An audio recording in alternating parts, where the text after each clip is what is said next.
He was searching for big box PC games at a local second-hand bookstore. What he found was 21 metal albums he had never heard before. This is Thrift Blast. Hello and welcome to another episode of Thrift Blast. I am your host, Daniel Terry, and I have got 3 more albums that I have never heard until recently. The first one is a band called Leviathan. It's kind of frustrating because the name of the album's not on the cover. The artist's name is on the cover. It just says Leviathan and has a picture of, a house. Kind of a 2-story deal, probably European. I mean, it looks creepy, I guess. It's grayscale. But it also could just be like the studio the dude recorded this in. I don't know if this is supposed to be creepy or not. It's maybe a little creepy, but like, there's nothing weird about it. Like, there's not like a fucking face in the window or anything like that. It's just a picture of an old house. So there you go. Less is more. But whenever you flip the CD to the side spine, you find out that this album is called Far Beyond the Light. And it was put out by a label called Seil. And apparently it's the 9th release by that label. This is black metal, folks. A lot of black metal in this collection of albums that I got. And I got to tell you, I'm not thrilled about that.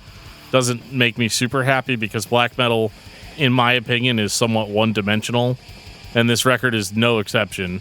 It sounds very dark. It's very evil. It's got a lot of dissonant riffs, a lot of tremolo picking, a lot of blast beat drumming, a lot of gargled, shrieked vocals. And that's pretty much it. There's 8 tracks or 9 tracks or something. I don't know. I didn't fucking count. But let's just put it this way. If you're really into black metal, you're going to love this. But to be honest, there's nothing new here. One thing I really like about black metal is reading the lyrics. It's kind of the most enjoyable aspect of it. And this band, well, I'd love to read some of the lyrics for you, but I can't because you open up the one-page booklet and there's another picture of like some stonework on the house on the cover. And in the top left corner it says in white lettering, "The Majestic Emptiness." And then there is nothing printed in there at all. It's just that picture. So there's no lyrics. So, fuck you, Leviathan. Thanks for removing any potential enjoyment I could have gotten out of this record. If you're into black metal, you're going to like this. There's nothing really great about it. It's not symphonic black metal. It's not really that intense. Last week, I talked about a band called Coldbrand, which was like 10 times more intense black metal than this is. So I don't know. I don't know what Leviathan's trying to do here, but it's very minimalistic, which I guess is the entire point. But I just really couldn't get behind this one. I thought it was okay. I thought it was, a black metal album. So I guess I thought right. Moving on, though, this is kind of the star of the collection for me, and I'm introducing it more towards the beginning of the series. But I was blown away by this one. So this band is called Deep, and their album is called The Reach of Envy. This was very unique because when I looked at the back of it, it's pretty obvious the band's from Texas. So I was like, oh shit, what's this going to be? And it says manufactured by Midwest Records. I'm like, oh god. And it's 1997, so I'm like, what fucking Pantera ripoff shit is this going to be? It turned out to not be that at all. So the Deep is considered widely as a death metal band, although widely is being very generous, as I don't think anybody's really heard of this band. They definitely were something that existed in the late 90s in Texas. And just looking at the way the CD's laid out, this is some serious bought this directly from the band kind of stuff. And I really like the band's logo. It's kind of weird, too, because they're called Deep, but their logo is so cool that you almost wish that they were called something cooler than Deep. Musically, though, this is actually pretty well produced for a late 90s metal release. And what strikes me about it is that they've got extreme vocals, which is, not that uncommon for late 90s metal. But musically, they're playing shit that reminds me of, like, In Flames and Dark Tranquillity, and even like newer bands like Shadows Fall. The riffing's actually really fucking good. And what's surprising to me is that it has a lot of these like melodic death metal or Gothenburg type influences. But this is 1997. So this is like before people are ripping off of those bands. And it's largely kind of before Gothenburg type metal was a thing. I mean, the beginnings were there, In Flames was kind of farting around at that time, and you had bands kind of like that over across the ocean, but what were these guys listening to in Houston, Texas in 1996, 1997 that would cause them to release something so modern sounding? The production definitely sounds like it came out around this year, but this is actually more high quality as far as the music goes than a lot of the bands that I would say that this sounds like. So I'm a little perplexed as to like what this band's influences were, or if it's just an example of parallel thinking. Which, if you don't know what parallel thinking is, that's kind of the idea behind how kind of a worldwide movement will happen in isolated areas, and then suddenly, before you know it, everyone's doing it. Whereas a lot of the time, you would see that in, more like ancient historical stuff where, how mankind kind of figured out how to grow crops all at the same time in isolated places of the world. How we're all just kind of ingrained with a certain idea of how we're supposed to do things. So I do wonder if this is a rare example of that, where this band was doing what these Gothenburg bands were doing, but they're doing it over in fucking Texas, in Panteraville. So I found that really interesting, and I found this album to be actually pretty enjoyable because of how modern it sounded for a 1997 release.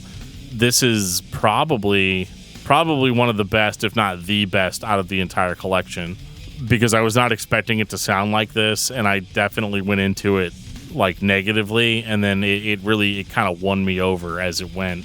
It's a little weird though, and I talked about this with Joe whenever I bought the CD, that for some reason I couldn't rip it to my computer, and that was because the way the disc is manufactured, there's some kind of error or something in the disc that doesn't really allow you to rip it completely.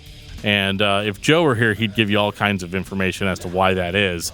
But maybe we'll cover that sometime in the future. But it's kind of a weird album in the sense that nobody'd really heard of it. The band doesn't have a huge following, and the only other information I could find about the band online was that they existed in Houston, Texas, but in 1996 through, I guess, probably around 2002, 2003, and they released 2 other albums, which I'm going to try to get a hold of. If they sound anything like this, I'd be very interested to hear, what else they got. Moving on to the third release, this one is not going to be as positive. This band is called Draugsang, and maybe that translates to like dragon song or something, and I'm probably wrong about that. I'm going to try to read the name of this album, and it's not going to be right at all, so, bear with me. It's a Seil pa Skyggans have. It's not even an album either. It's only like a 3-track demo, and it was put out by Northern Silence out of Germany. Draugsang, Seil på Skyggans hav. I don't know what to do with this record.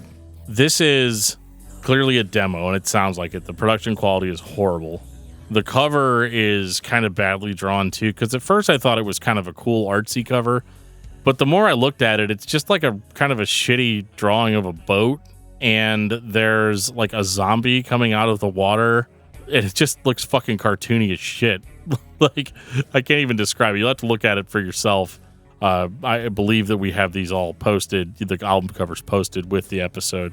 So definitely take a look at that and let me know what you think. This is not very artful to me. This just looks kind of dumb.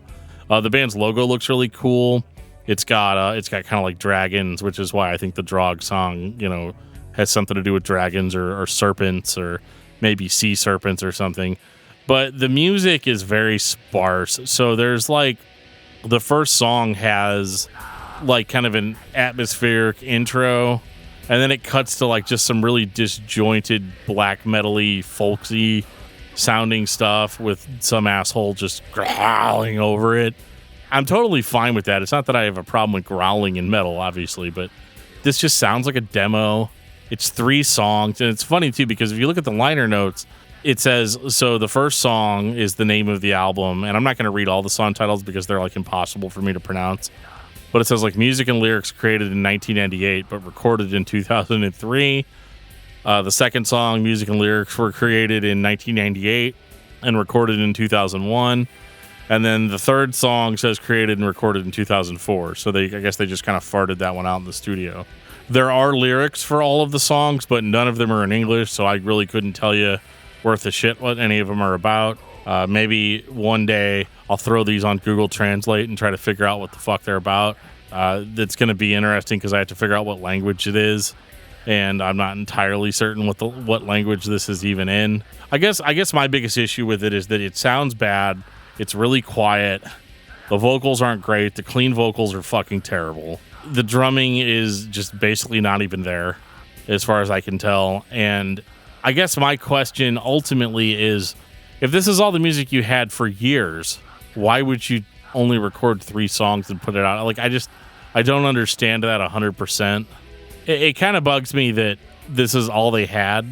And I feel like they could have been a good band because they have a lot of good ideas, but the music really doesn't evoke any kind of emotion in me, and I can't get over how dumb the fucking cover looks.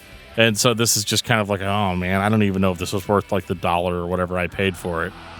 And that concludes this episode of Thrift Blast. We have had a blast doing these episodes. If you guys have had a blast listening to them, let us know. Leave us a comment on our Facebook. If you're a Discography Discussion Patreon subscriber, you've already heard this. But for everybody else, please leave us a comment. Let us know what you think about these episodes. And we will see you guys next week on Thrift Blast.